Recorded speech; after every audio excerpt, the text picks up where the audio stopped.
everyone. Welcome. I'm Sydney Bieber, and I'm a public affairs specialist here at Mid-Peninsula Regional Open Space District. We're excited to be here tonight with Latino Outdoors. We've partnered together with Latino Outdoors for a number of years to bring new hikers out to the Mid-Penn preserves. And since the pandemic began, like so many other people, we've pivoted to virtual events like this and a great series of Recreate Responsibly videos that are available on our website and on the YouTube channel. So without further ado, I will turn this over to our friends from Latino Outdoors. They'll introduce themselves and give us a little bit of information about their organization. Awesome. Thank you, Sydney. So my name is Jennifer. I am the regional coordinator for the Bay Area here at Latino Outdoors. And we're really excited, with this partnership we've had. I think we've been partners since like 2016 and really, really enjoy getting our communities outdoors.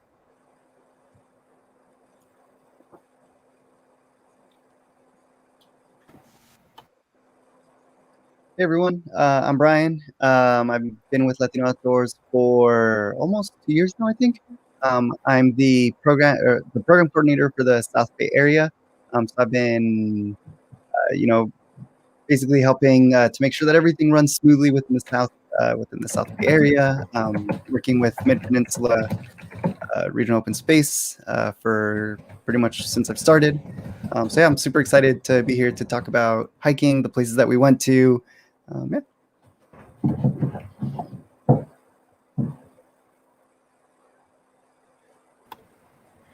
Hi everyone, my name is Jennifer as well, and I am a newer outings leader with Latino Outdoors. I joined in June over the pandemic, so I'm really excited to be here and to start. And I've been an avid hiker my whole life and really been enjoying all these hikes I've been learning with Latino Outdoors throughout the Bay Area. So glad to be here. Well, we're glad to have you, Jennifer. Thank you. So now we wanted to kind of talk a little bit about Latino Outdoors. So I wanted to talk a little bit about that. And let me see here.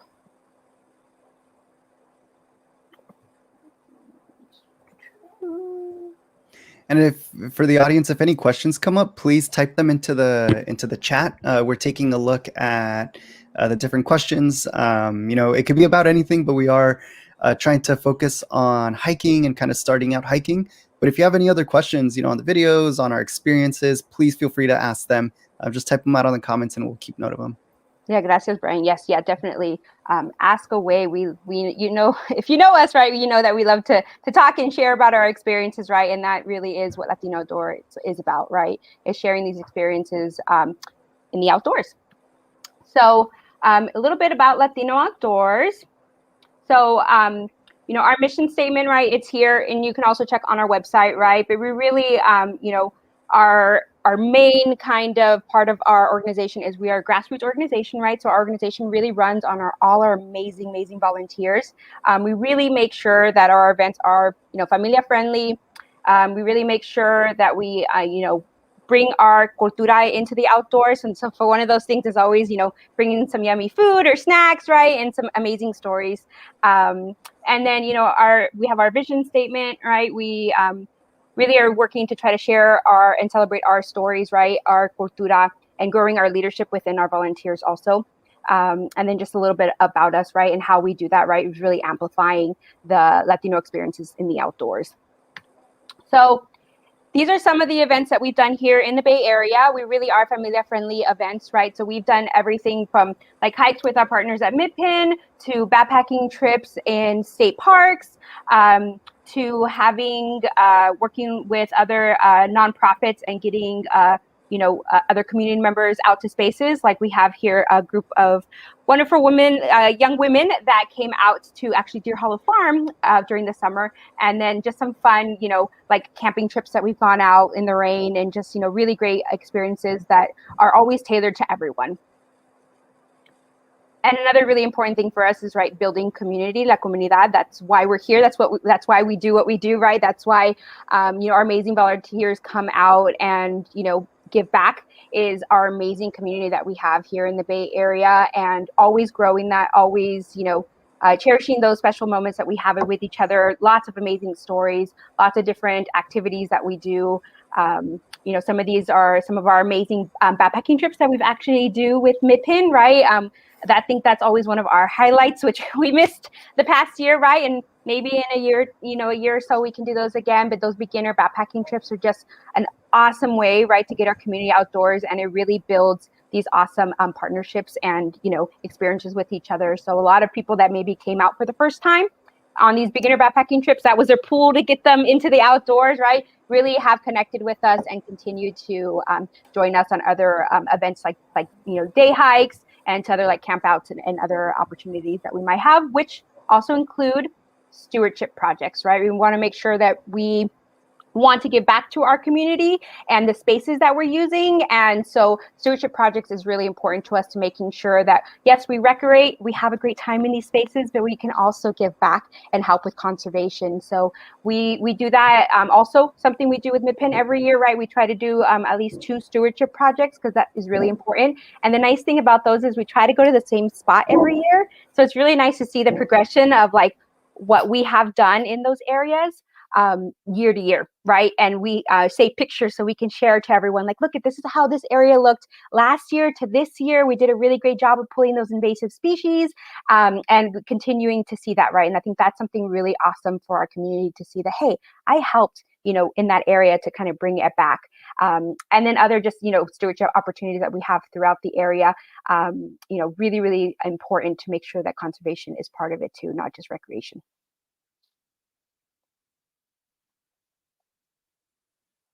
And then I'm going to pass it over to Sydney, and she can talk a little bit more about MidPen. Thank you so much. MidPen helps plants, animals, and people thrive throughout the greater Santa Cruz Mountain region by preserving a connected green belt of over 65,000 acres of public open space. That's 100 square miles. Our missions can be summed up in 5 words: preserve, protect, restore, educate, and enjoy. Next slide. Whoop, too many slides. There you go. MidPen is a unique public agency. We're a special district created in 1972 by a grassroots voter initiative to protect the green foothills of Santa Clara County originally. A few years later, San Mateo County's voters expanded the district on the peninsula side, and then in 2004 on the coast side. We managed 26 open space preserves with 245 miles of trail for you to explore free of charge all year long. And each of the dark green areas, teeny tiny little dark green areas on this map, indicate MidPen preserves. If you check our website, openspace.org, you can find much more information about where to go, what you'll find there, and how we work to manage the land, and even ways you can enjoy nature at home right now as we go through this time. We have other virtual presentations that we've done with Latino Outdoors and other organizations, and a lot of great opportunity for you to decide how you're going to engage with all this great open space. And with that, I think let's move on and talk about the video that our partners here recently did, Hidden Gems. And I'm going to put a link to that in our discussion, and I'll turn it over to you guys. Awesome. Thank you, Sydney. So who wants to go first? We can have Jennifer. You want to go first? Yeah, sure. I figured we shared, mine was the first one we shared, and then we can go down the line from there. So I went to La Honda Creek, and this is one part of the preserve that I've never been to, because you have to get a free permit to get there. So you have to do a little planning, right? You have to, pick your day you want, kind of time, and give yourself Sydney, about a week or so just to be safe, depending if you want to go on the weekend, probably a little bit longer. To be safe, you want to apply for a permit probably at least 3 to 4 days in advance. Also to know that the where you were at La Honda Creek, there are only 4 permit parking spots. You went on a Tuesday. It was lovely. It was very quiet. The preserve has been getting a little more word out about it. And so if you're planning on going on a weekend visit, you definitely want to make your plans ahead of time. We are seeing some additional interest in the place. But it looks like about everyone has been posting where you can find that information. So it's everywhere here. Go. They are free permits, and apply and enjoy. Yeah, thank you. Yes, I know. And I mean, for me, that's a draw, right? To know that like during this time, during COVID, like if anything, 4 other households, you would just be 3 other households with you if you went out. And I mean, this place, the trail that I did was just amazing, but there were so many other little areas that I kind of peeked through to check out. And I was like, oh, that Coho Vista Trail is definitely like on my list to like when I have time to go back, because it was so awesome. And for me, another plus was that it was dog friendly, right? And that being said, on the first part of our on my trail was that Birdie got a tick on him. So that, like, I love that we made sure to talk about that, right? Because during winter, I always hear a lot of people say, oh, it's winter, it's not tick season. That may be true in areas where it snows, but here in the Bay Area, it's tick season year round. And he got a little tick on his face. Thankfully, I saw it right away, and I took it off, and it was not a big deal, and made sure to do a tick check before we got in the car, and then when we got home. But that was one thing that I was like, because there's a lot of little bit of like branches all over the place, just to kind of keep an eye out for. And then one thing that I will mention is that the roads are really windy. And one thing that happened to me on my way back was that I don't know if they're continuing, but they were doing constructions on some of those smaller little like roads to Woodside. And they even actually blocked the one on the one past it. So I literally had to go all the way to Page Mill Road. I had to go all the way by like Russian Ridge. That was a good drive out of the way, which it was on my way back home. But if you were, trying to go back up maybe towards San Francisco or loop around another way, it would have been a little bit of a detour. So some things to look out for, right? To make sure that you have maybe an alternate route to get out of the area, because I didn't see that going up, it was open, but going back after a while, they closed the roads off. And so I know how to navigate up there on Skyline, right? And so I just kept going. I knew if I needed to, I could hit Highway 9, right? And just go that way. So that was definitely like one thing for me that was like, oh, this was, that was a little tricky. But other than that, it was such a great time. Really chilly up there, right? Because you are in a lot of covered area. So definitely glad that like I brought a lot of like layers and a lot of warm things to kind of keep me warm. And I felt bad because my dog started to get cold after a while because we were stopping a lot for the videos, right? And so that's for me, right? If you're a person that likes to take a lot of pictures and stop a lot, right? And if you have a dog that doesn't have much fur, and maybe bringing him a jacket, I felt bad for him. That was for next time to remember. And an important thing to know is that while dogs are allowed in the permit area of La Honda Creek, they are not allowed in the lower area of La Honda Creek. And that's because that part of La Honda Creek Preserve, we have grazing tenants there.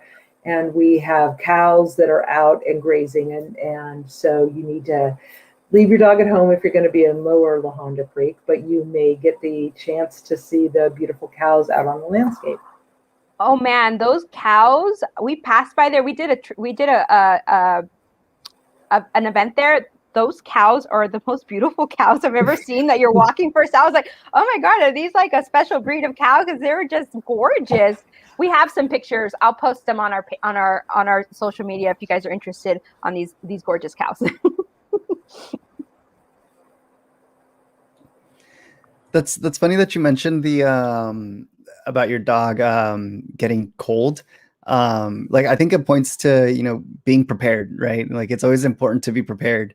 And one of the things that we were talking about like earlier this week was be prepared not for the weather that you'll be in, but for the weather you're going to, right? For example, at El Sereno, which is the preserve that I went to, it was really high up, and like Jennifer, there was a lot of really windy road. If you saw the video, you could see it.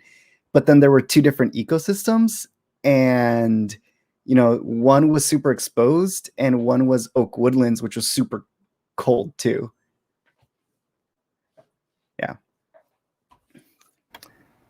Yeah, I had the same experience. I was on the Akasaka Trail and close to Saratoga Gap, and I think there's a 20-degree difference because the first part of the trail is in covered redwoods, and then all of a sudden you emerge and it's like a beam of light coming down, and you're on this hill that's just gravelly and it's dry brush.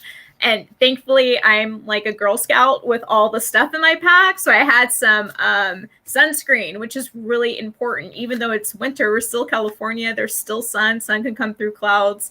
So I had to pause and we had to lather up because it was that bright. It was that big of a difference. So I'm the opposite. I get really hot easily. So I did all the shell coloring just coming off because we got so hot towards that last mile. Yeah, that's definitely something to know. And that was something I talked a little bit about, and I'll mention a little later too, right? Is about like the sun protection, right? And then also just layers, right? Layers are your best friends when you're out in the outdoors.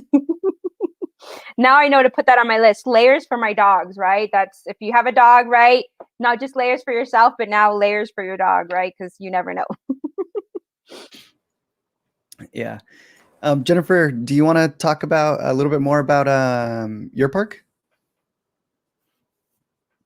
Yeah, I went down to the Akastaka Trail and the Hickory Oak Gap Trail, nestled in Lawn Ridge. I totally connected with Jennifer talking about the windy roads. It is windy roads. It's about 10 miles out from downtown Saratoga. So confidence is key because there's going to be a point where you think you need to turn around on those windy roads and you just got to keep going because that's right at that point as you start having doubts is right. You're almost there. So it's a beautiful drive, nice and slow. And then it's going to be right on the right-hand side was the trail entrance, which was nice is there's plenty of parking. It wasn't narrow. There was plenty of room on the side. You just want to make sure you're off the line so you don't get a ticket, but there was plenty of room there. I went twice and both times on the weekend in the middle of the week, it was fine. It truly defines Hidden Gem because it was not a crowded trail. So I'm a trail runner. If you intro to hiking, but also maybe like to jog, it's a good trail because it's not heavily crowded. So you can keep a good pace on it. If you're like to keep a good pace walking, it's nice too because it wasn't overly crowded. It starts off with Akastaka really covered, like I said. So you got to make sure that you have plenty of layers. And then after that, once it gets to Hickory Oaks, it really opens up and it's beautiful. So you have a lot of sun. So you kind of get to experience the whole Bay Area experience within an hour. What's really nice is once I was inside Hickory Oaks, which once you go up maybe 5 minutes within the trail, you get to a really nice spot up on a hill with a bench and you can get a great view all around. And that was the moment that I regretted not having a book or not having something to sit and just make home for the next 2 hours. It was that beautiful because it's a really clear day. But yeah, it's great. It's definitely one for layers. If you're starting out and you don't have a lot of confidence hiking yet, I would say make sure you come with someone. It's not necessarily when I would start off just by yourself because it is really deserted, which is great now for, again, pandemic times. But it's one that if you get turned around, you're not going to interact with a ton of people to help guide you through. So it's definitely when I would start off with a partner and totally beautiful, absolutely fun. And you can do it within an hour. It's not out and back hour and a half at a slower pace. So loved it. It was my first time actually being to that area and I can't wait to go back again. It was so beautiful. And I'm pretty sure part of the Akastaka Trail connects to the Saratoga Gap Trail, right? Yes. Like there's that fork in the road where you can, or the fork in the trail where you could choose to go up to, was it Hickory Oaks or Saratoga Hickory Gap? Oaks. Yeah. It was kind of choose your own adventure, which was nice. So to time permit, because it took us so much longer, I realized we were stopping and shooting everything. We just did Hickory Oaks and Akastaka, but you could easily in a day add on Saratoga and do the whole experience for sure. So it's nice that it gives you a lot of options that way. Yeah, that's super awesome. Kind of like Jennifer, the park that I went to was also, there weren't very many people. I went to El Sereno, which is if you go off of Highway 17, it's almost kind of toward like Bear Creek Redwoods, but instead of like turning to Bear Creek Redwoods, you kind of keep going straight off of that exit, and then you go up Montevina Road. It's super windy. That's probably the windiest road I've been on, and I've been on a couple of pretty windy roads. But yeah, I mean, there's like a really nice, not necessarily lot, but there's like a nice like parking area where easily like 8 cars can fit. It was really funny because we went on a weekend, and there weren't a lot of people parking for the park, but there were a lot of people parked for downhill like skateboarders or whatever they are, which I thought was so funny. It was really crazy. But I mean, like for the people that were hiking, there were only maybe like 1 or 2 other families that we saw on the trail. The one thing that you have to keep in mind is that the Montevina Trail does kind of end randomly at this kind of like gate area where there's, I think going past it is technically like private road, or it might be for another park. And I think it's only like half a mile to a mile into the Montevina Trail. However, if you go the other side to the Aquinas Trail, that actually goes all the way down, and we didn't hike that, but I was seeing on the map that you might be able to park down there and then kind of go up to the top. It looks kind of long, but it looked really cool. Like you could see the whole trail from one of the viewing platforms, and it was super cool because like you could see the reservoir, you could see the South Bay area, and then you could kind of peer down and you could see the rest of the trail go down. It was super, super cool. I definitely recommend that one, especially if you're trying to look for something off the beaten path.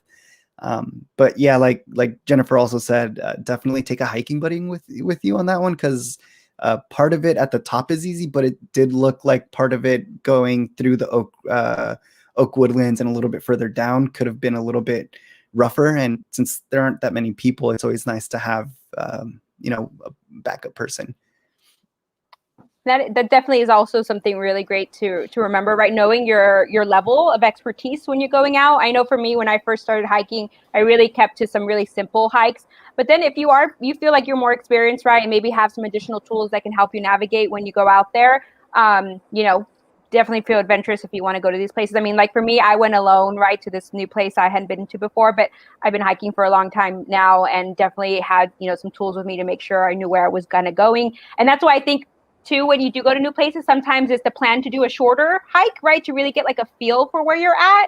And then maybe later know, okay, this is kind of the terrain I was in, the climate kind of was this way. And then you can really make sure that if you maybe didn't come as prepared, you didn't do like a 10-mile hike and then, you kind of regretted it later, right? So that's always like a tip for me is if you're going to a new place, maybe keep it short, right? So you can really kind of navigate the area, and then, that's kind of like surveying where you're going, and then later on you can plan. Like for me, we'll definitely go back there again and make it a longer hike now that I know a little bit more of like how the landscape is, how to get back in and out, right? You feel a little bit safer. So that's also definitely another tip.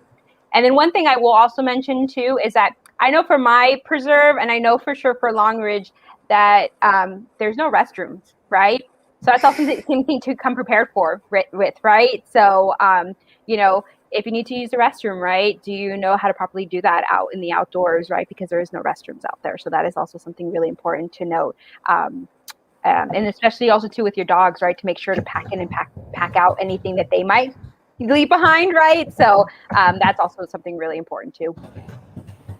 Another tip I'd like to say, if you do go out by yourself and you say, I know my level, I can do this by myself, I've done this a couple of times, that's great. But a really good safety tip to do is I always, if I go without my husband or before when I went with roommates, I would always leave a note on our chalkboard that's on our refrigerator where I'm going, what time I left, what trail I'm doing, and when I expect to be back. It's always a good safety thing if you go out by yourself on trails. Mid-Penn is beautiful. It's great. There's always a thing. If you trip, a rolled ankle, you had car trouble, it's just good that someone else knows where you are, especially with cell phone reception, if it can be spotty or if you have a low battery. Great. And that's kind of a great segue into sort of our next section here, which is, how do you prepare for a hike? And if you're new to hiking and you haven't head out to an open space before, they're a little different than maybe you might be used to in a county park or a city park. There are fewer amenities in some of our open space preserves. Some, but not all, have vault toilets, but some do not. It's always, wherever you're going to go, whether it's a mid-pen preserve or a park or something else, is always a great idea to check, see what is there. We don't have running water, so you want to bring all your water with you. You want to pack all your water and bring enough for you. And if you're bringing your dogs, make sure you're bringing enough for them as well.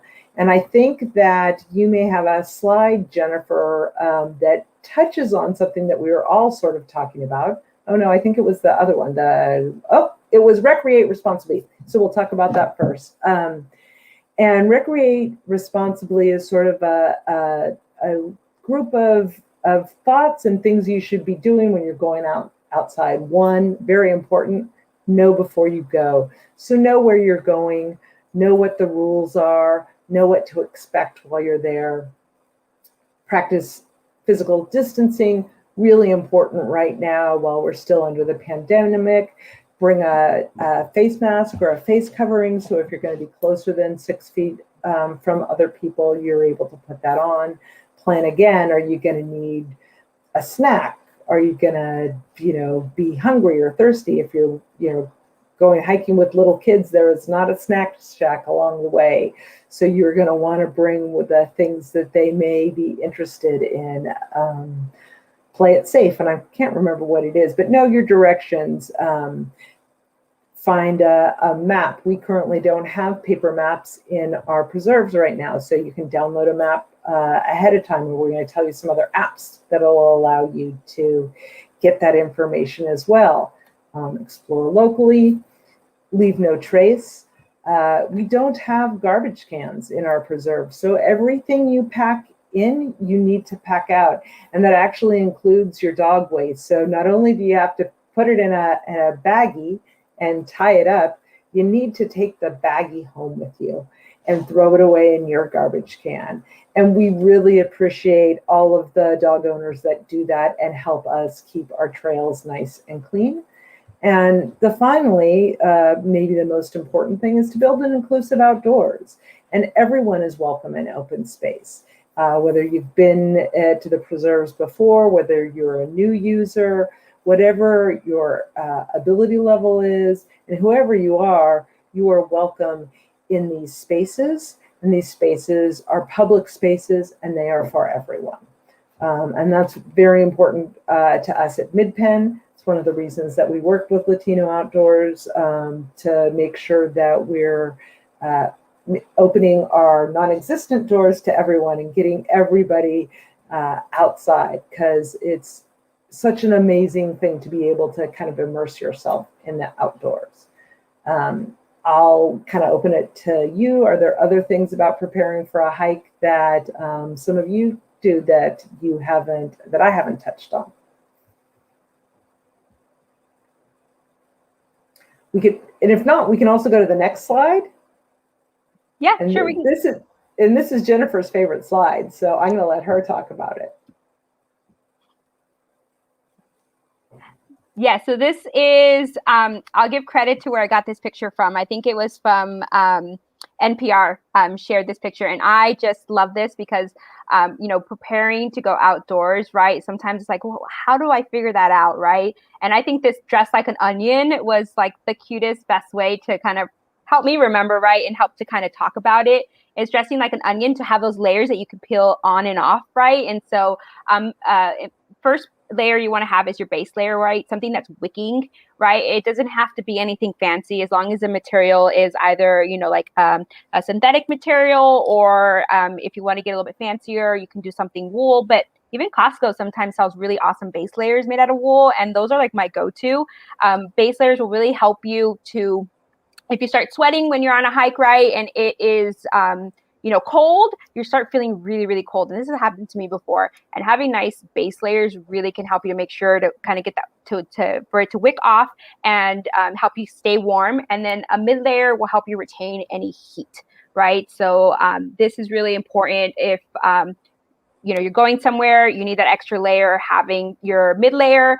Sometimes if I feel like, oh, it's not that hot, right? I always will have, it's not that cold. I always have my mid layer in my bag, and then having something like your outer layer, like a wind blocking layer on after. So that way you block some of that wind. And then if you do get too cold, you can add your mid layer back on, right? So it's really, if you can stick with those three things, right? And sometimes if you just have like even just your rain jacket as your shell, as your wind blocking outer layer, that can just give you a little bit of like, warmth, and then you can I always normally just keep like my mid layer in my backpack. If I get too hot or too cold, it's easy just to swap things out. So dressing like an onion, that is a great way to kind of help remember, right, when you're going out there, what to pack with you.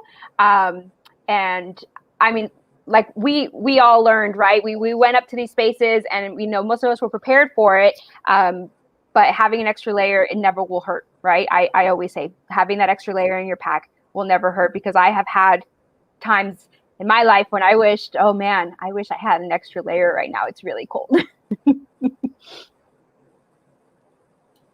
And on top of that, having extra socks sometimes is also super useful. I know that if I think that it might rain, I'll usually carry extra socks either in my day pack or in my car if I'm just doing a day hike, just in case, because wet socks, one, are the worst. But then two, right, it's just like when you start to sweat and that moisture sticks to the clothing, the moisture actually makes you colder, right, which could be pretty dangerous. I'll even double up on that. Bring extra shoes. Sometimes shoes can get really, really muddy, unexpected spots. Like my trail, the Akastaka Trail, had so much coverage. It had rained a couple days previous, but there were still mud spots. So if you don't want to get your car all muddy, or if your shoes get wet and they're starting to make your socks wet, that's a great thing. Another thing to realize is when you're hiking, your feet actually swell. So if your shoes are just fit, they might be really tight at the end of it. So I always actually keep flip-flops in my car, or really opened shoes to slip in for a drive home. So for me, the mid-pen is an hour from my home. So I had extra nice comfy shoes in there that were open to let my feet be their glorious swelled selves on the drive home. And Jennifer, to that, I would also say, like, I won't put my hiking boots on till I get to the trailhead. Because like, it's like, why have my feet confined in my boots, right? And already start maybe building up some moisture in there, right? When you're like maybe driving an hour, right? So I always either wear like my Crocs or like my like some sandals or something, because like slip on it really easy on and off, right? And then you can then put those on like after your hike too, right? To kind of let your feet breathe, right? Kind of take off your socks and let those dry. And I'll even say too, right, because we're thankfully been still getting a little bit of rain, is sometimes like having extra clothes, not just socks and shoes. Sometimes having an extra, like some extra set of clothes, sometimes you need it, right? You might have like waterproof clothes that maybe it's degrading a little and you don't realize that while you're on the trail, and then you start getting a lot of moisture and you get really wet. So sometimes just having that extra layer, just to like extra clothes in your car can really help. Even if it's just like some base layers or something, right? That you can, when you get in your car, you can turn your AC on, right? So you don't need to, have all your layers, but that definitely has helped me sometimes. Get out of like you're freezing and you're having to like maybe drive an hour or two home with like wet clothes. It's no fun.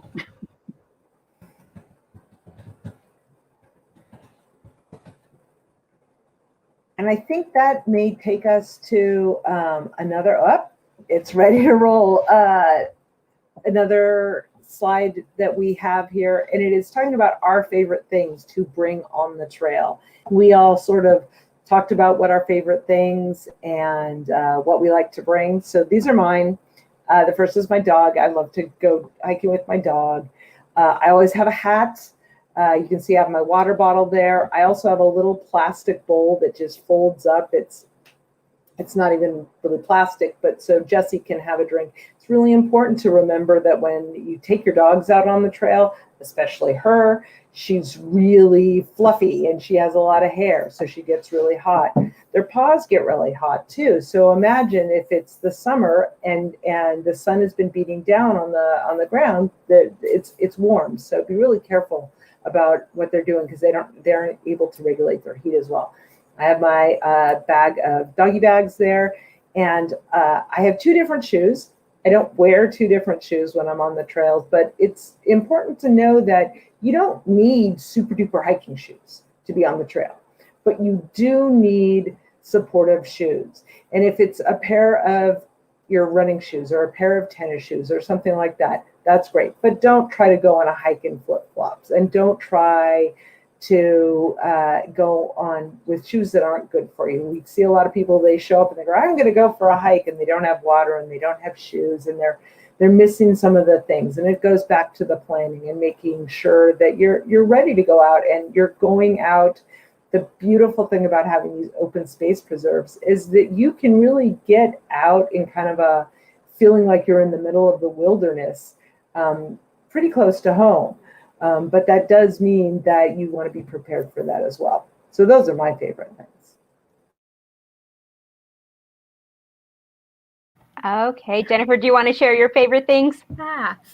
Yeah, okay, this is my slide. I have a trash bag, which big part about recreate responsibly is you don't want to leave a trace, especially now during COVID. If your mask break, especially wipes, I'm using wipes a lot, hand sanitizer wipes, tissues, that's really useful.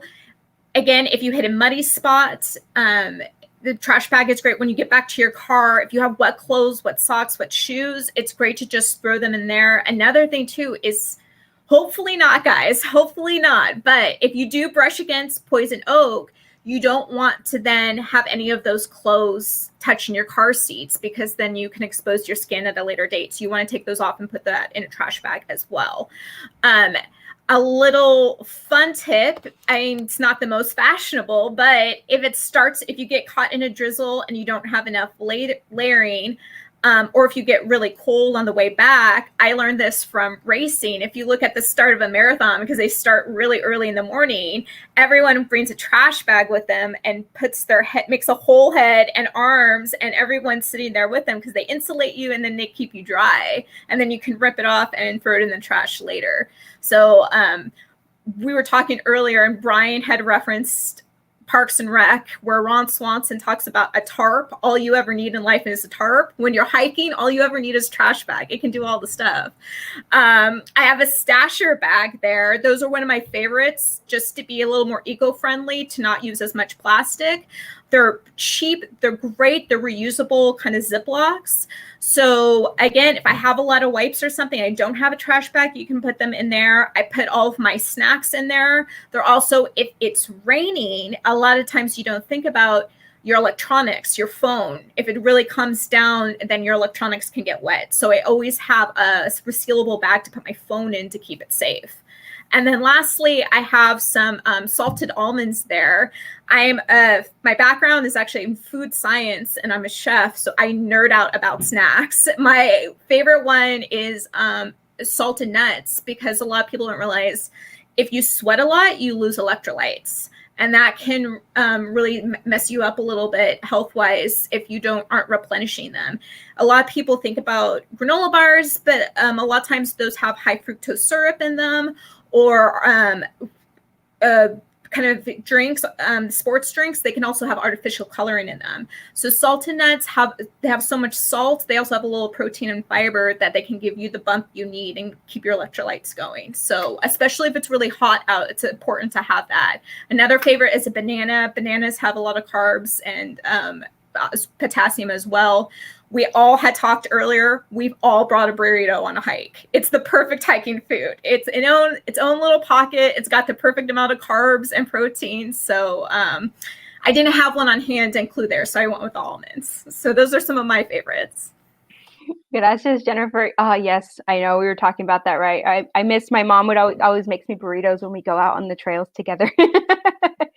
So here are some of my favorite things. Again, also for me too. I love bringing my dogs, right? Anywhere I can, that's dog friendly that I can take them to. So trails that are dog friendly are, definitely my jam when I can take my doggies. I have three, so that sometimes depend. Like on this hike that I went to, I just took Brody, right? Because especially I didn't really know the trail that well. And my other two little dogs, right, they're a little bit more sensitive because they kind of have hair. And so if it gets really wet, they can get really cold.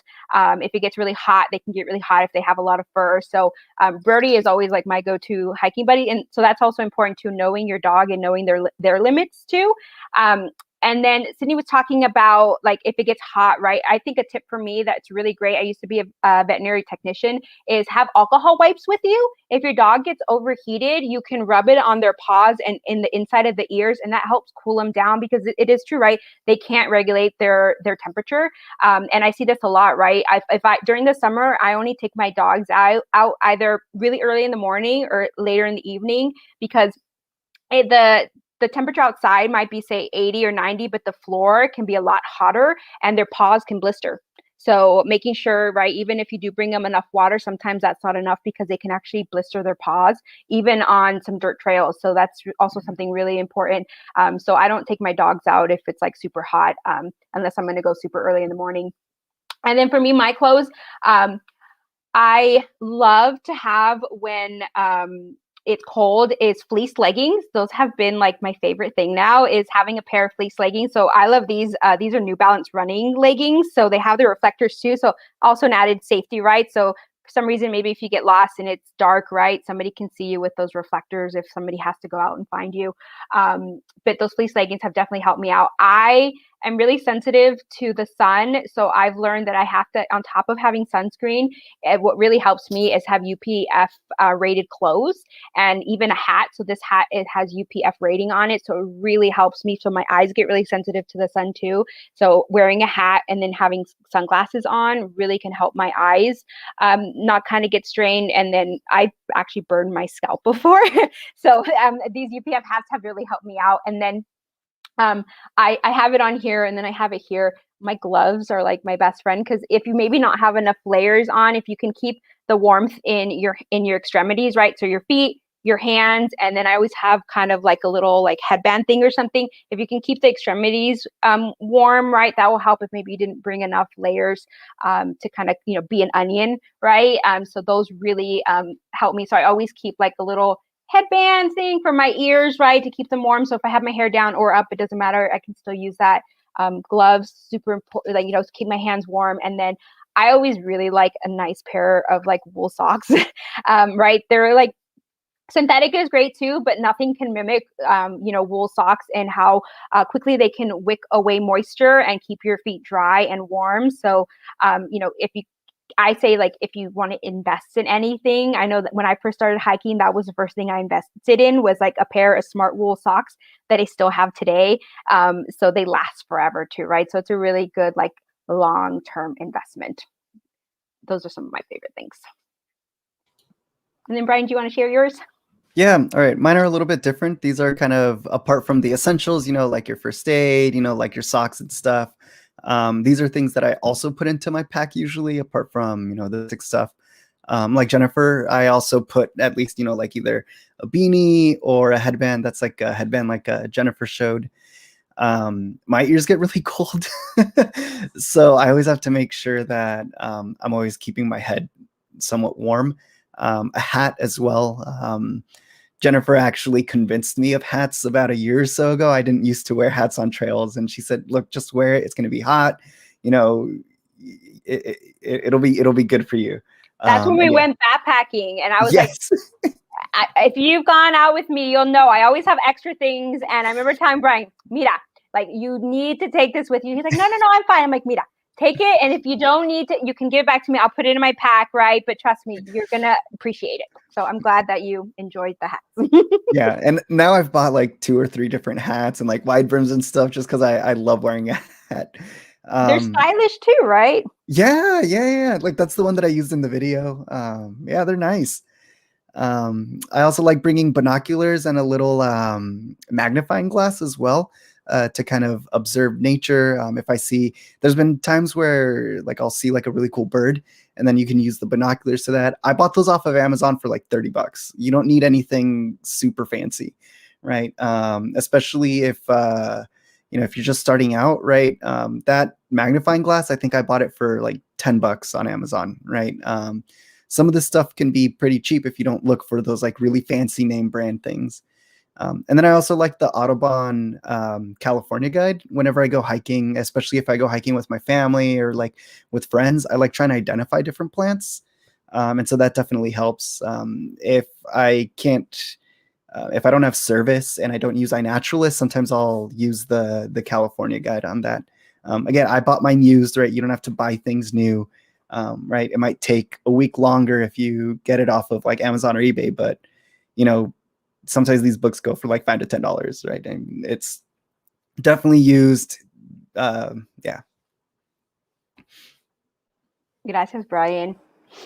Excellent. Those are all great thoughts. And one of the last things in terms of bringing, and we've all talked about planning ahead and being prepared. And another thing about being prepared is sort of having a plan B. And especially these days, the mid-pen preserves and other areas are getting a lot of love. And one of the things that means is that our parking areas can fill up and things like that. So having a plan B and looking at, okay, I want to go to this preserve, but if that doesn't work out, where else might I go in the area? What else might be, and be open to having an adventure that changes a little bit. So that's always good. Weekends are always busier. Weekdays are better. Going earlier in the day is better than going late in the day. So just being patient, especially these days, patience is a virtue. So it's good to you're going out to have a relaxing experience. Remember to remain calm as you're getting there and during your adventures. And talking about iNaturalist is something that Brian brought up, and that sort of brings us to another question that we had, which is what tools or apps do you like to use on hikes? And there's a number of different tools. iNaturalist is one of them. This is a great free app. It was created by the California Academy, and basically you can find all sorts of things that people have seen and identified in preserves and other areas. And I'm going to share a couple things here. Let's see.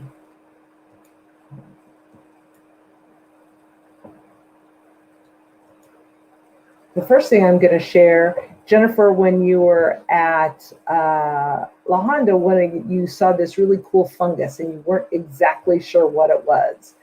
And I know you posted it on iNaturalist and no one had come back with an identification, but I went out and I looked a little bit more, and it looks like this is what you had seen, and it's called the layered cup. And you are the first person who has made this observation in that part of La Honda. So that's kind of exciting, but it's a great app. And there's also a different app also made by iNaturalist called Seek, S-E-E-K. And that's really great because iNaturalist was really developed for biologists, and it is used by biologists. Our biologists, our staff members, and other scientists that we work with. We have a mid-pen biodiversity index, and we're recording all of the different species of wildlife and animals and plants that have been found on mid-pen preserves. So far, using iNaturalist, there have been over 1,800 different species identified. We have 91 people who are making observations, and 16,000 different observations. And I know that Latino Outdoors has also worked on a project as well with iNaturalist, and I'll let you talk a little bit about that. I think Brian was the one who was telling me about this. And Brian, you're muted, so Sorry. All right, there we go. We currently have a project going on called Proyecto Cenotes. It's for the California lilac. You see it a lot in all over the Bay Area, and so we wanted to kind of mention it for people who, as they're going on hikes, right? There's different ways to kind of be involved with community as well. We're social distancing. We're not Latino Outdoors, at least in the Bay Area, isn't meeting in person, but we're trying to keep that sense of community through like an iNaturalist project to see if we can, identify as much cenotes or California lilac as we can. So yeah, definitely keep that in mind as you go on different hikes. excellent. And it looks like there's been some questions that have popped up here along. People have been commenting, so I'm going to see. I know that someone asked what reservoir Brian had seen from El Sereno. That is Lexington Reservoir. Mm-hmm. Someone asked that Mid-Penn manages 26 open space preserves and lots of acres. Are there plans to add to that in the near or not so distant future? And Mid-Penn is always looking to acquire lands where it's appropriate. The beginning of when we were first created, we really were about purchasing land and protecting the land. And now alongside of that, the other parts of our mission are coming into sharper focus, which is preserving those lands. But we are always looking to do more in holdings in lands that are connected to ours. We're interested in maintaining this green belt. So there will be additions. There will be things that will open in the future, and we're excited to be able to do that.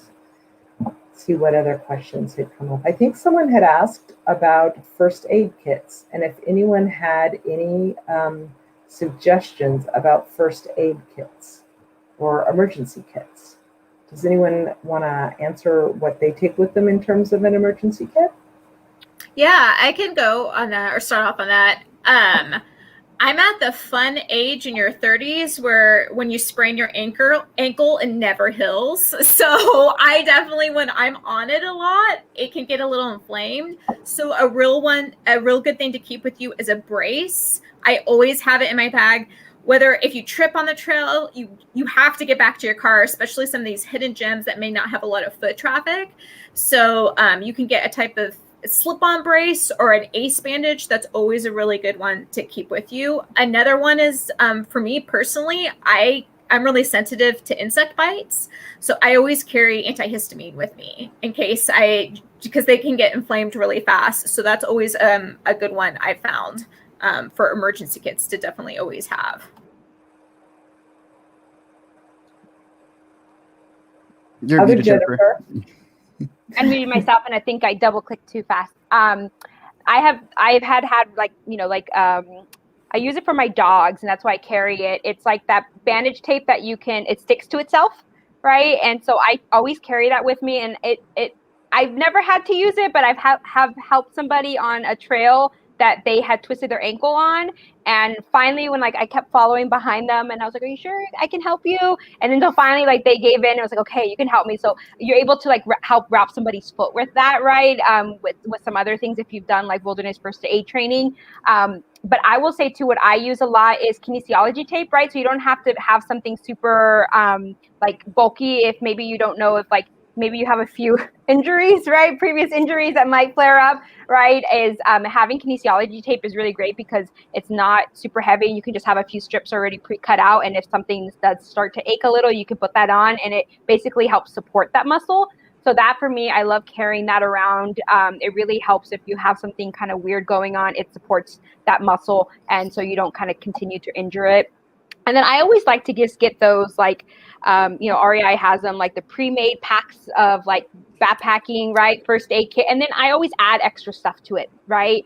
I used to be a vet tech, so I carry a few other things like some hemostats because those are great if, you get something, you need to pull it out. And then I always carry on my keychain, so I have it with me, is to take off ticks, right? There's a little tool for it. And that is a lifesaver, because even if you have like hemostats or something to yank off a tick, sometimes you don't get it all, but those little tools are specifically made to remove a tick, are super, super helpful. And so especially if you go hiking with your dog, right, having those is really great, because then you know for sure you're pulling it off almost completely and it's not irritating your dog then later. So those are my tips.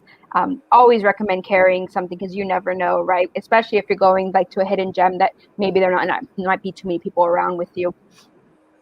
Good. Yeah, I was actually just about to say that about both the starting out with a basic kit, right? And I've gotten like the Target ones even, which are a little bit cheaper sometimes, and usually they're pretty good for like a baseline, right? They have the Band-Aids, they have some bandages, they have antiseptic or wipes, right? They have the cream, they have a lot of really good basic stuff. I typically carry a 2-person one, even if I'm going by myself. And then if I'm going with my family, I'll carry like a 4-person one. But yeah, those are a really great jumping point, and then just add some stuff into it. Excellent. All good. Really. Yeah, I was gonna add one in, especially right now, because I wear contacts sometimes when I'm out on trails. Allergy drops for eye care. Eye care is really important when you're out. So eye drops or wipes for glasses. If you have glasses, like little spray for your glasses, because eye care is something you don't necessarily think of until you're out there and it's not working. So definitely allergy or just clear for the contacts, because you can get really dry out there too with how cold it is. Jennifer, I wanted to piggyback on that, because it's not really first aid, but if you rely on your glasses to see and to get out of the area you're in, right? I always have a pair of either extra, like if I have a pair of sunglasses that are prescription, then I know I have my regular glasses with me in the car, or I have an old pair of glasses always in my visor, like in my glove compartment box, because you never know if you might break your glasses. And then if you don't have the best vision and you're on a windy road to try to get back down, that has always been like a scary, like to think about. And so having a pair of extra glasses, right, even if they're like not the same prescription, they at least can get you back down. I think that's an extra like really awesome like emergency item to keep. I always keep one in my car. Excellent. And let's see. We have a very specific question from someone who is participating in our geocache circuit challenge. And if you are unfamiliar what geocaching is, it's a cool kind of, I almost want to say it's like a hidden treasure hunt. And there are these little, often they're boxes. They are hidden in places in the preserve, and you have to find them using coordinates.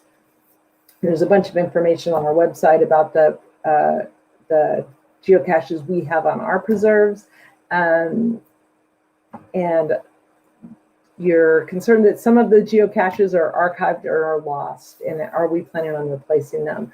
That could be the case. A lot of our staff, the staff that was managing that program, has been under shelter in place for the past year, and so we haven't been able to get out and be checking on those. But I can tell you, if you have information on what specifically is missing, and you send us an email at info@openspace.org, I can try to communicate with you and get you some more information on that.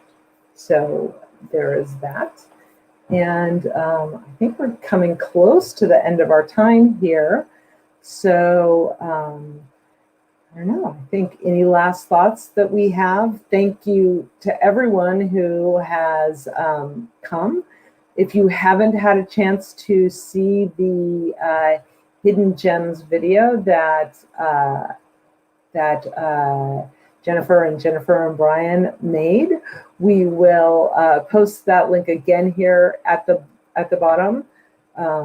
And I really welcome you to please visit Latino Outdoors, their Facebook page, their local chapter, the national organization. Please visit MidPenn. If you visit midpenn.org, you won't go anywhere. Visit openspace.org to find out about our MidPenn preserves. And really, we encourage you, yes. Oh, one more question. There are still no paper maps available at Mid-Penn trailheads. That is correct. Because of the pandemic, we have not had paper maps at Mid-Penn trailheads.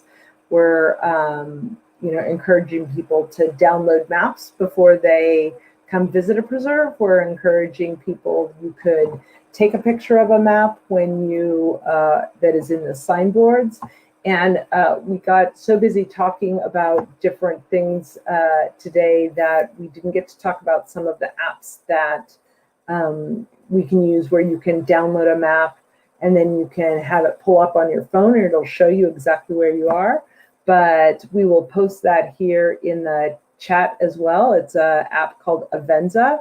It's a free app. You can download our maps either in that program, and our maps they're geo-tagged. So if you have any sort of some people have a different reader that they like, you can download our map and upload it into one of these GeoPDF readers. And when you're out on the trail, even without cell service, it will show you where you are. So that is what we have for you. And if there's no other questions, I think we will end this tonight and say thank you all for joining us. And we hope you get out on the trail soon. Muchas gracias. Adiós. Gracias. Thanks for having us. Gracias. Bye.